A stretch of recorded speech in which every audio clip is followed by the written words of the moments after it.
ফের বাধ্যতামূলক হতে পারে মাস্ক পরা, সংসদে ইঙ্গিত কেন্দ্রের। উৎসবের আনন্দ মাটি করে ফিরল মাস্ক পরার দিন।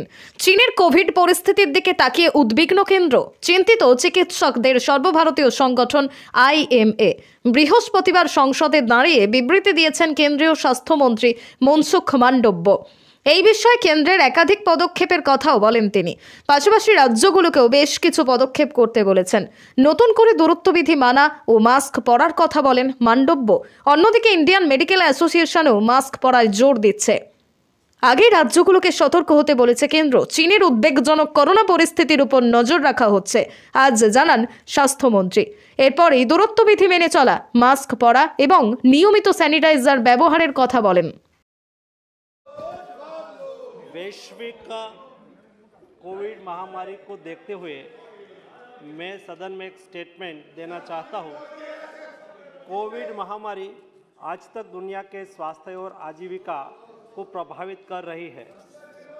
पिछले 3 वर्षों में वायरस की निरंतर बदलती प्रकृति ने वैश्विक स्वास्थ्य के लिए एक खतरा पैदा कर दिया है, जिसने लगभग हर देश को प्रभावित किया है।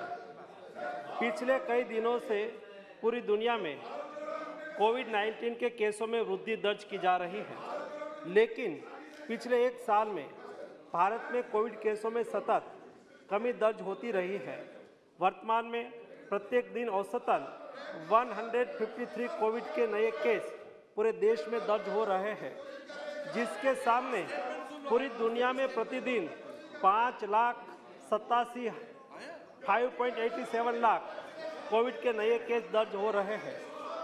Japan, South Korea, USA, France, Greece, Italy जैसे देशों में कोविड-19 के केसों में और कोविड से मृत्यु की संख्या में सतत वृद्धि देखी जा रही है। पिछले कई दिनों से मीडिया में भी चीन में बड़ी तादाद में कोविड के केस और कोविड मृत्यु की खबरें छप रही है। माननीय प्रधानमंत्री जी के नेतृत्व में स्वास्थ्य एवं परिवार कल्याण मंत्रालय ने proactive, pre-emptive, all of government and all of society approach के साथ शुरू से ही कोविड-19 महामारी का मैनेजमेंट किया है और इनके बहुत अच्छे परिणाम भी हमें मिला है। तकनीकी सहायता के अलावा भारत सरकार ने नेशनल हेल्थ मिशन, राज्य आपदा प्रतिक्रिया कोष, इमरजेंसी कोविड रिस्पांस पैकेज और प्रधानमंत्री Ayushman Bharat health infrastructure mission के इत्यादि से राज्यों को वित्तीय सहायता प्रदान करके राज्यों को कोविड के खिलाफ लड़ाई के उनके प्रयासों में लगातार सहायता प्रदान की है।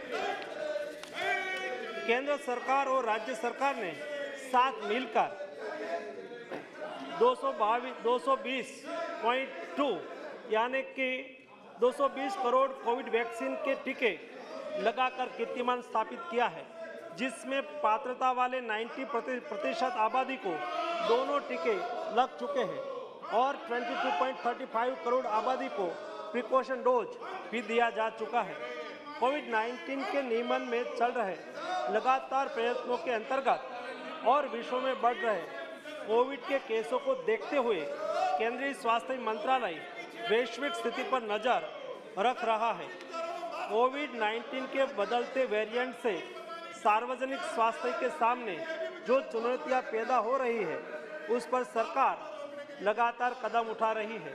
राज्यों को भी स्थानीय स्तर पर सामुदायिक निगरानी बढ़ाने के लिए और कोविड को नियंत्रित करने के लिए सलाह दी जा रही है। राज्यों को जीनोम सीक्वेंसिंग बढ़ाकर सभी पॉजिटिव केसों का जीनोम सीक्वेंसिंग करने की सलाह दी गई है, जिससे अगर देश में कोई नया वेरिएंट आता है तो समय से उनकी पहचान कर सार्वजनिक स्वास्थ्य के लिए कदम उठाया जा सके। आने वाले त्योहार और नए साल को ध्यान में रखते हुए राज्यों को सतर्क रहकर लोगों का मास्क पहनना, हैंड सैनिटाइजर करना, रिस्पायरेटरी हाइजीन का ख्याल रखना और सामाजिक दूरी बनाए रखने की जागरूकता लानी चाहिए।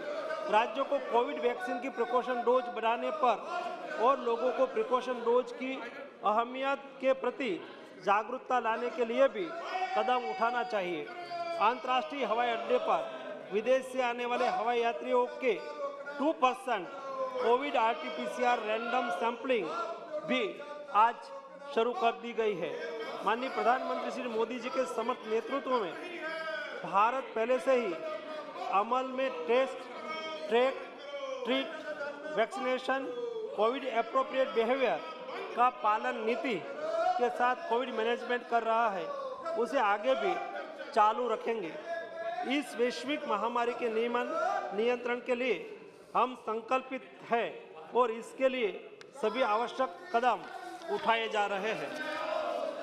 मैं सदन के सभी साथियों से सरकार के इन प्रयासों में सहयोग चाहता हूं।